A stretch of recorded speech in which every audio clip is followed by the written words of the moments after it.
الحمدللہ، اللہ تعالیٰ کا لاکھ لاکھ شکر ہے کہ مالک الملک نے اپنی یاد کی توفیق اور موقع عطا فرمایا۔ لاکھوں اور کروڑوں درود حضرت محمد مصطفیٰ صلی اللہ علیہ وآلہ وسلم پر، جن کے طفیل مالک الملک نے یہ مہربانی عطا فرمائی۔ سامعین کرام، اللہ تعالیٰ نے قرآن پاک میں ارشاد فرمایا، اعوذ باللہ من الشیطان الرجیم، بسم اللہ الرحمن الرحیم۔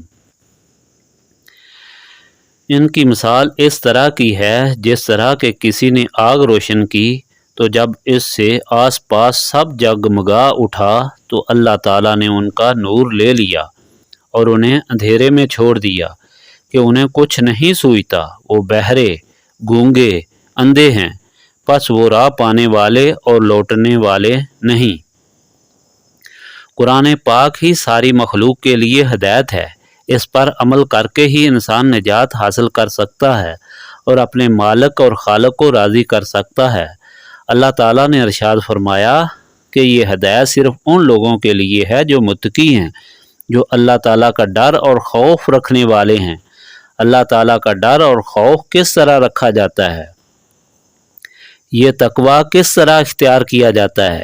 اس کے لیے یہ ہدایت فرمائی گئی کہ نبی پاک صلی اللہ علیہ وآلہ وسلم پر یہ یقین رکھنے سے کہ آپ صلی اللہ علیہ وآلہ وسلم اللہ تعالیٰ کے محبوب صلی اللہ علیہ وآلہ وسلم ہیں، اور حضور پاک صلی اللہ علیہ وآلہ وسلم کے ارشادات پر مکمل طور پر عمل کرنے سے ہی اللہ تعالیٰ راضی ہو سکتا ہے۔ اگر حضور پاک صلی اللہ علیہ وآلہ وسلم کے ارشاد پر عمل نہ کیا یا اس میں ایک بال برابر بھی شک کیا تو اللہ تعالیٰ کی ناراضگی ہوگی، پھر دونوں جہانوں میں رسوائی اور ذلت ہے۔ اللہ تعالیٰ نے یہ بھی فرمایا کہ متقی وہ ہیں جو ان ارشادات پر عمل کرنے والے ہیں جو نبی پاک صلی اللہ علیہ وآلہ وسلم کو اللہ تعالیٰ نے فرما دیے اور اس پر ایمان لاتے ہیں، جیسے لوگ نہیں جانتے، جیسے غیب کہا جاتا ہے، جسے غیب کہا جاتا ہے۔ وہ ارشاد کیا تھا جو نبی پاک صلی اللہ علیہ وآلہ وسلم نے اپنے امتیوں اور سارے جہاں والوں کو فرمایا؟ وہ ارشاد یہ تھا کہ اللہ تعالیٰ نے انہیں حکم فرمایا، اے محمد صلی اللہ علیہ وآلہ وسلم، آپ فرما دیں کہ تمہارا خالق وحدہ لا شریک ہے، وہ بے نیاز ہے، وہ کسی کی اولاد نہیں اور اس کی کوئی اولاد نہیں اور اس کے برابر کوئی نہیں۔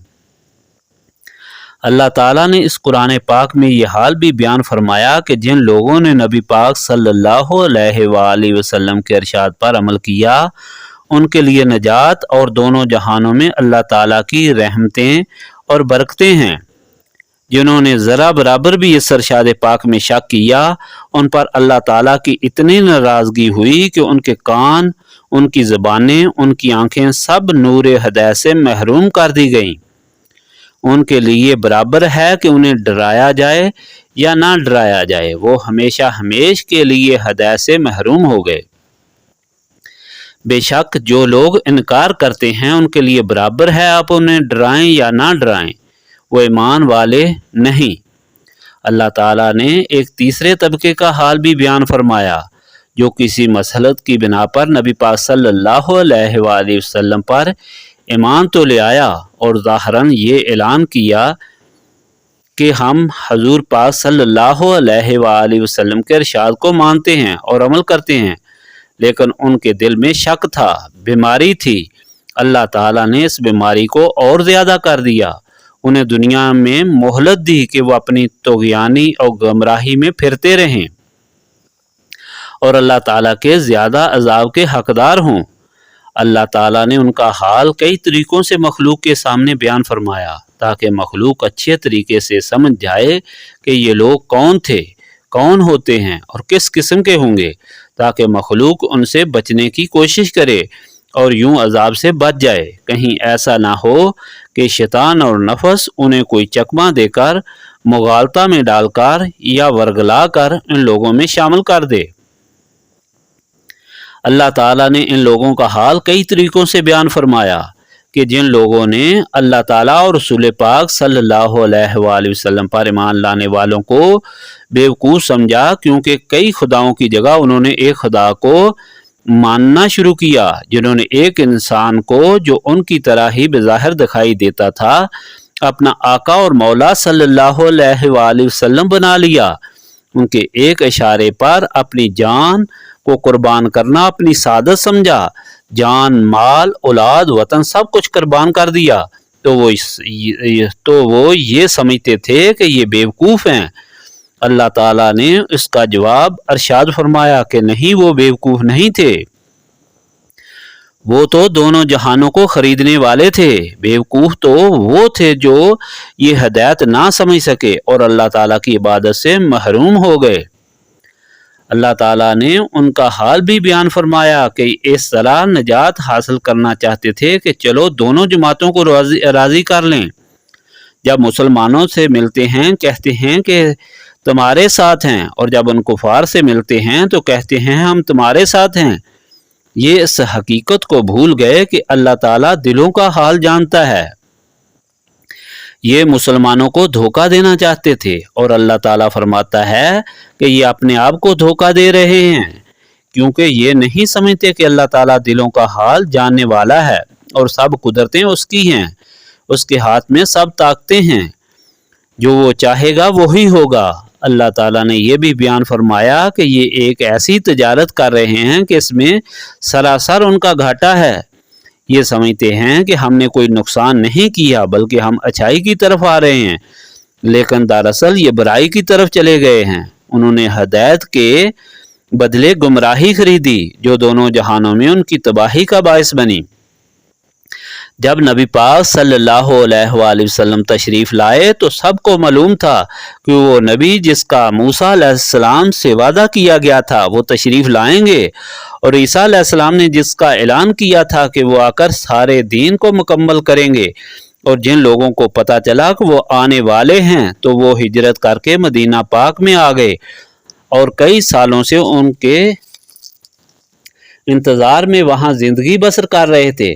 جب پتہ چلا کہ حضور پاک صلی اللہ علیہ وآلہ وسلم تشریف لے آئے تو بہت خوش ہوئے کہ ہم اب حضور پاک صلی اللہ علیہ وآلہ وسلم پر ایمان لائیں گے، بیعت کریں گے اور دین حق پر چل کر نجات حاصل کریں گے۔ لیکن شیطان نے ان کے دلوں میں یہ خیال پیدا کر دیا کہ جو نبی پاک صلی اللہ علیہ وسلم آیا ہے یہ تمہاری قوم میں سے نہیں آیا، اس لیے اب تمہیں غیر کی غلامی کرنی پڑے گی۔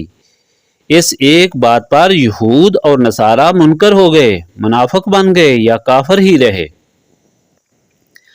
اللہ تعالیٰ نے ان کے متعلق ارشاد فرمایا کہ جب وہ ایمان لانے کا ارادہ کر رہے تھے تو اللہ تعالیٰ نے ان کے دل روشن کر دیے تھے۔ اس روشنی سے وہ خوش ہو رہے تھے کہ اب خدا کا رسول صلی اللہ علیہ وآلہ وسلم ہم میں آئے گا اور ہم اللہ تعالیٰ کے دین پر چلیں گے۔ لیکن جو ہی شیطان نے ان کے دل میں یہ خیال پیدا کیا کہ اب ہم ایک غیر آدمی کی غلامی کریں گے، تو اللہ تعالیٰ نے ان پر ناراضگی کا اظہار فرمایا اور ان کی ساری روشنی ختم کر دی۔ ماحول تو روشن ہو گیا لیکن ان کی روشنی ختم ہو گئی۔ ان کو دکھائی نہیں دے رہا تھا کہ وہ کیا دیکھ رہے ہیں۔ ان کی آنکھیں تھیں لیکن وہ دیکھ نہیں سکتے تھے۔ ان کی آنکھیں تھیں لیکن حضرت ابوبکر صدیق اور حضرت عمر رضی اللہ تعالیٰ عنہ والی نہیں تھی بلکہ ابو جہل والی تھی۔ ان کے کان تھے لیکن بلال اور یاسر والے نہیں تھے بلکہ وہ عبداللہ بن ابی اور ولید بن مغیرہ والے تھے۔ ان کی زبان تھی لیکن حضرت عثمان غنی رضی اللہ تعالیٰ عنہ اور حضرت علی رضی اللہ تعالیٰ عنہ والی نہیں تھی بلکہ ابو لہب والی تھی۔ اس طرح وہ روشنی سے محروم ہونے کی وجہ سے پھر اندھیرے اور ضلالت میں گر گئے، ٹکریں مارتے مارتے اور ٹھوکریں کھاتے ہوئے اس دنیا سے رخصت ہوئے اور جہنم کے حقدار بنے۔ معلوم یہ ہوا کہ صراط مستقیم پر چلنے کے لیے صراط مستقیم پر چل کر وہ سرور اور کیف حاصل کرنے کے لیے جو ہر مصیبت اور تکلیف کے لیے انسان کو تیار کرتا ہے اور اللہ تعالیٰ کو راضی کرنے کے لیے صرف ایک ہی طریقہ ہے کہ نبی پاک صلی اللہ علیہ وآلہ وسلم کی عزت و عظمت دل میں رکھی جائے۔ حضور پاک صلی اللہ علیہ وآلہ وسلم کی غلامی اختیار کی جائے اور حضور پاک صلی اللہ علیہ وآلہ وسلم سے نسبت قائم کی جائے۔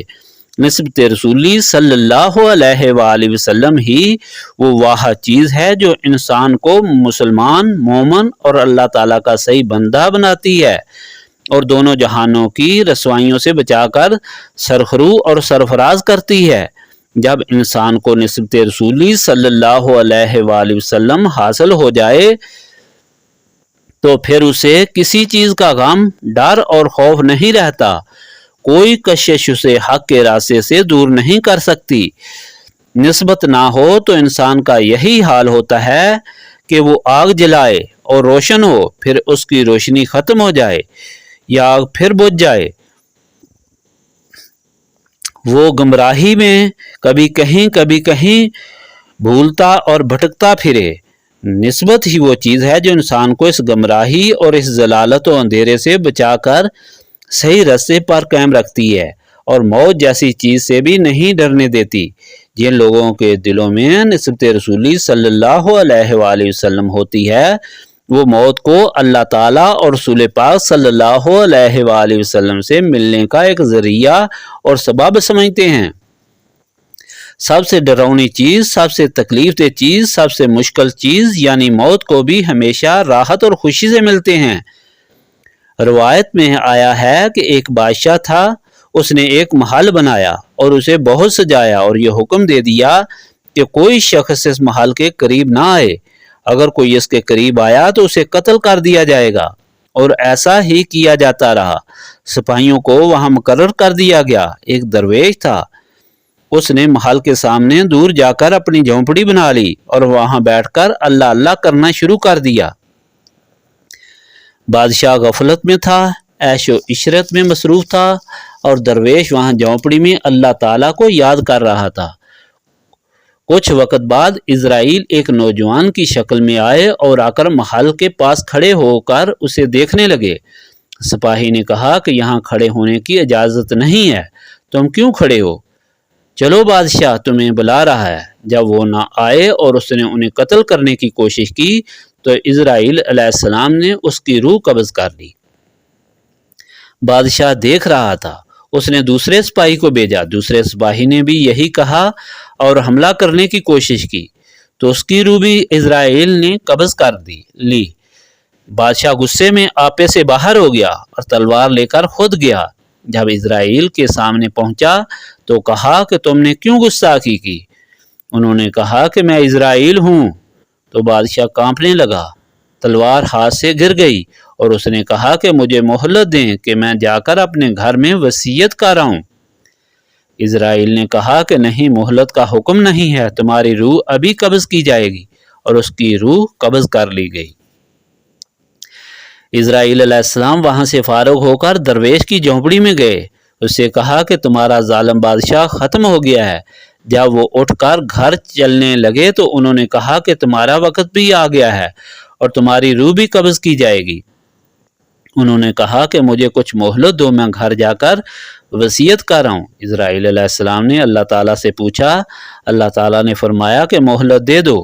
جب گھر کی طرف چلنے لگے تو 2 ہی قدم چلے، پھر واپس آ گئے اور واپس آ کر اسرائیل علیہ السلام سے کہا کہ نہیں، میں گھر نہیں جانا چاہتا، میں اسی حالت میں اللہ تعالیٰ سے ملنا چاہتا ہوں۔ میں گھر گیا تو ہو سکتا ہے کہ میرے دل میں گھر والوں کی محبت آ جائے، چانچہ روح قبض ہوئی اور وہ درویش اپنے مالک سے جا ملا۔ سامعین کرام، یہی حال ان لوگوں کا ہے جو اللہ تعالیٰ اور اس کے رسول صلی اللہ علیہ وآلہ وسلم پر ایمان لے آئے۔ اللہ تعالیٰ نے ایمان کے نور سے ان کے دلوں کو روشن فرما دیا اور فرما رہا ہے جو لوگ دائرہ نور میں داخل ہونے کے بعد شیطان کے پھندے میں آ کر یہ حقیقت بھول جاتے ہیں کہ تمام عنایات صرف محمد صلی اللہ علیہ وآلہ وسلم کی غلامی کا نتیجہ ہیں، اور جو حضور پاک صلی اللہ علیہ وآلہ وسلم کی طرف سے خیال ہٹاتے ہیں تو اسی لمحے ان کی روشنی ان گستاخوں کی روشنی کی طرح سلب ہو جاتی ہے، جن کا حال اللہ تعالیٰ نے بیان فرمایا ہے۔ گویا جو لوگ نسبت رسولی صلی اللہ علیہ وآلہ وسلم سے خارج ہوتے ہیں وہ بے نور، اندھے، بہرے اور گونگے ہو جاتے ہیں۔ یہ مرض اتنا مہلک ہے کہ وہ لوگ کبھی صحت نہیں پاتے۔ اس لیے اگر اپنے سوچنے، دیکھنے اور سننے کی قوت کو زندہ رکھنا ہے تو نسبت رسولی صلی اللہ علیہ وآلہ وسلم سے سینہ میں دیا جلانا ہوگا، اور وہ کثرت یاد الہی سے جلتا ہے جس محفل کی غرض و غایت ہے۔ اس سارے بیان کا مقصد یہ ہے کہ اللہ تعالیٰ کی محبت، اللہ تعالیٰ کی غلامی اعلیٰ اور افضل چیز ہے، دونوں جہانوں میں کامیابی، سرخروئی کا سامان اور ذریعہ ہے۔ اللہ تعالیٰ کی غلامی سے ہی انسان دونوں جہانوں کے غموں سے نجات حاصل کرتا ہے۔ چونکہ نجات حاصل کرنا ضروری ہے، اور اس کو کس طرح حاصل کیا جائے، اس کو نسبت رسولی صلی اللہ علیہ وآلہ وسلم کے ذریعے حاصل کرنا چاہیے۔ نسبت رسولی صلی اللہ علیہ وآلہ وسلم کس طرح حاصل ہو سکتی ہے؟ وہ سینوں کو صفا کرنے سے حاصل ہو سکتی ہے، کیونکہ اللہ تعالیٰ اپنی یہ قیمتی دولت ان ہی سینوں میں رکھتا ہے جو پاک صاف ہوتے ہیں۔ دنیا میں بھی کوئی شخص اپنی قیمتی چیز کو کسی گندی اور غلیظ جگہ میں رکھنا کبھی گوارا اور پسند نہیں کرتا۔ اسی طرح مالک الملک بھی اپنی سب سے قیمتی چیز نسبت رسولی صلی اللہ علیہ وآلہ وسلم، جو نبی پاک صلی اللہ علیہ وآلہ وسلم کے سینے کا نور ہے، جو اللہ تعالیٰ کا فیضان ہے، جو اللہ تعالیٰ کے نور کا پرتو ہے، اللہ تعالیٰ ایسے ہی سینے کو نصیب فرماتا ہے جو پاک اور صاف ہو۔ سینہ پاک اور صاف اس طرح ہو سکتا ہے کہ اللہ تعالیٰ کی یاد کثرت سے کی جائے، کیونکہ شیطان ظالم ہے، انسان کے نفس پر ہمیشہ غالب رہتا ہے اور دل پر ہمیشہ قبضہ کرنے کی کوشش کرتا ہے۔ اس کے اندر ہمیشہ ایسی خواہشات پیدا کرتا ہے کہ سینے کے اندر زنگ پیدا ہو جاتا ہے، سیاہی پیدا ہو جاتی ہے۔ اس سیاہی اور زنگ کی وجہ سے اندھیرا ہی اندھیرا ہو جاتا ہے، اور انسان نسبت رسولی صلی اللہ علیہ وآلہ وسلم سے محروم ہو جاتا ہے۔ اس زنگ کو، اس سیاہی کو، اس آلودگی کو، اس غبار کو، جو شیطان اور نفس کی وجہ سے انسان کے سینے میں پیدا ہوتا ہے، اللہ تعالیٰ کی یاد سے دور کیا جاتا ہے۔ جب اللہ تعالیٰ کی یاد سے سینے پاک ہو جاتے ہیں تو پھر نسبت رسولی صلی اللہ علیہ وآلہ وسلم کو سینوں میں رکھا جاتا ہے۔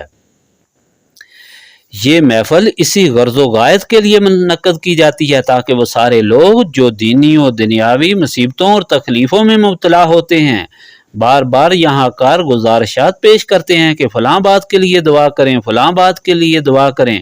ان مصیبتوں کے لیے وہ دن رات روتے اور تگ و دو کرتے ہیں۔ وہ سارے مل کر اللہ تعالیٰ سے خلوص کے ساتھ دعا کریں کہ ان کے سینے صاف ہو جائیں، وہ نسبت رسولی صلی اللہ علیہ وآلہ وسلم کی دولت سے مالا مال ہو جائیں۔ جب انہیں یہ دولت مل جائے تو دین اور دنیا کے خزانے ان کو مل جائیں گے، دونوں جہانوں کے غموں سے انہیں نجات حاصل ہو جائے گی، اور دونوں جہانوں کی خوشیاں انہیں حاصل ہوں گی۔ شیطان چونکہ دشمن ہے، ظالم ہے اور مخالف ہے، اس لیے جو لوگ بھی اللہ تعالیٰ کی یاد کے لیے سینوں کو صاف کرنے کے لیے اور نسبت رسولی حاصل کرنے کے لیے اس محفل میں بیٹھتے ہیں تو شیطان ان کے دل و دماغ میں یہ خیال پیدا کرتا ہے کہ ہمارا فلاں کام رہ گیا ہے، ہمارا وقت ضائع ہو گیا ہے، ہماری بس چھوٹ جائے گی۔ یہ سارے خیالات شیطان کی طرف سے ہوتے ہیں تاکہ محفل میں بیٹھنے والے اس محفل کے فیوز و برکات سے کما حق مستفید نہ ہو سکیں، ورنہ مسلمانوں کا تو ایمان ہی یہ ہے کہ ہر چیز اللہ تعالیٰ کے ہاتھ میں ہے۔ جو چیز اللہ تعالیٰ کے ہاتھ میں ہے وہ کس طرح ضائع ہو سکتی ہے؟ جو اللہ تعالیٰ کی یاد کے لیے بیٹھتا ہے اللہ تعالیٰ اس کی حفاظت فرماتا ہے۔ نبی پاک صلی اللہ علیہ وآلہ وسلم کی حدیث ہے کہ جب تک اللہ تعالیٰ کا بندہ اللہ تعالیٰ کو یاد کرتا رہتا ہے اللہ تعالیٰ اس کی طرف متوجہ رہتا ہے۔ جو اللہ تعالیٰ کی یاد میں مصروف رہتا ہے اللہ تعالیٰ اس کے گھر، مال اور ہر چیز کا محافظ ہوتا ہے، اس کی حفاظت فرما رہا ہوتا ہے۔ جس کا ایسا ایمان ہو اس کے دل میں کبھی کوئی خیال پیدا نہیں ہوتا۔ اگر محفل میں کوئی ایسا خیال پیدا ہو کہ ہمارا نقصان ہو رہا ہے، ہماری حاضری میں دیر ہو رہی ہے، ہمیں فلاں تکلیف ہو جائے گی، تو فوراً سمجھ لیں کہ یہ سب شیطان کی طرف سے ہے۔ فوراً استغفار پڑھ کر دل میں یہ پختہ یقین کرنا چاہیے کہ ہم اللہ تعالیٰ کی یاد کے لیے بیٹھے ہوئے ہیں، جو اللہ تعالیٰ چاہے گا وہی ہوگا، اور اللہ تعالیٰ ہر چیز سے باخبر ہے۔ استغفراللہ العظیم الذی لا الہ الا هو الحی القیوم واتوب الیہ استغفراللہ العظیم الذی لا الہ الا هو الحی القیوم واتوب الیہ استغفراللہ العظیم الذی لا الہ الا هو الحی القیوم واتوب الیہ.